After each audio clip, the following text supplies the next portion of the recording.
Welcome back everybody, it's DestinysJesus here. Today we're going to be basically breaking down the easiest way for you guys to get your first earnings, and that's going to be from the Frosty Frenzy tournament that's just been announced. It's on the 12th and 13th for this month, and it's a trios tournament, and we're basically going to be breaking down the best strategies and tactics for you guys to get your first earnings, the formats on both different days, and also just looking at the $5 million prize pool that is so accessible for you guys if you want to get your first earnings and get some Christmas presents for yourself, for your family.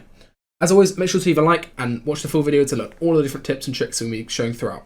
So the reason this tournament is so easy to make money is just because there's 4 individual sessions for your region that you could possibly make into the finals and get money from doing so.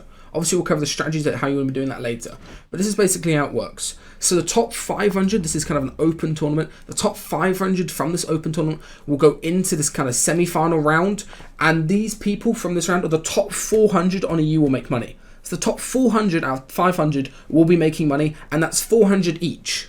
If you get top 35 in these second rounds on EU, you'll be making 600 each, which is obviously a nice bump up. And this is repeated 4 times throughout the 2 days. So the second part of the second day, again, it goes into an open format. Session 3 is open, okay? So we're going to be having the top 500 teams from this open qualify. The top 400 make money again. Absolutely insane.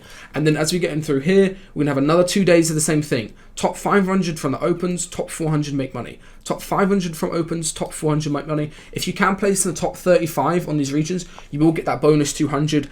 So now, when it comes to actual strategy, this is what it's going to be looking like. You only have 6 games in the open to get enough points to get that top 500 and qualify. That is the biggest thing. You only have 6 games, so you need to make sure you're not dying or spawn. And it's in a 2-hour bracket, you can only play 5 games. But if you die or spawn twice, you basically lose your chance. There's going to be a high likelihood that people are going to be trying to extremely hard W key. And that's kind of the playstyle you want to play into. But you do not want to risk that death or spawn. So I would highly recommend avoiding a POI like Salty Towers, where it's very likely that you can die. And instead, what you want to go ahead and do is land a more safe POI that you can get good loot to W key mid-game and take as many fights as possible. There is no kill cap in a single one of these rounds, so it's going to be extremely W key. Obviously, the format's different for both stages, which we'll get into next, but that's the general strategy. You only have 6 games in 2 hours. You need to make sure that you don't die spawn and waste too many games, because then otherwise your chances just drop drastically.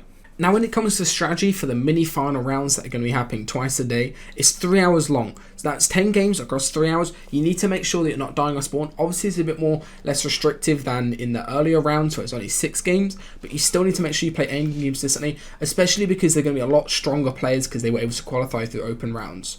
All you need to do on EU is get top 400 out of 500 to make money. On NA East, you just need to get top 250 out of 500 to make money.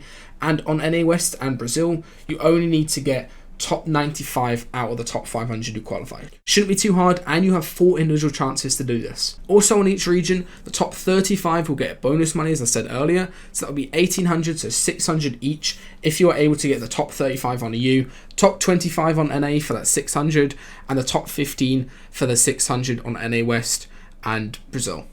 As I said earlier, there is 2 different prize pools for this, depending on the day.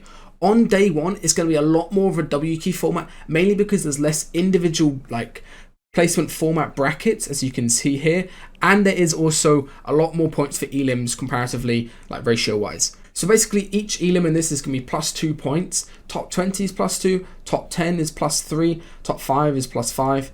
Top 4 is plus 5 again, top 3 is plus 5, top 2 is plus 5, and a win is plus 5. So that means total for Victory Royale is 30 points, which is only 50 elims, and especially in a trio format, that is really hard W key. You can see how little brackets there are of actual individual placement. That means people are going to be W keying extremely early because placement comes in quite late, and it's really not that incentivized. That means you have to be mindful as you are going to get hard W keyed. You need to have your fighting as good as possible in trios, as well as your defensive box fighting. That's going to be super important for this first day as well. This is a lot less W key. It's kind of more like a DreamHack style, if you guys are familiar with that. The DreamHack style, where each elim is only worth 1, and there's so much more placement thresholds.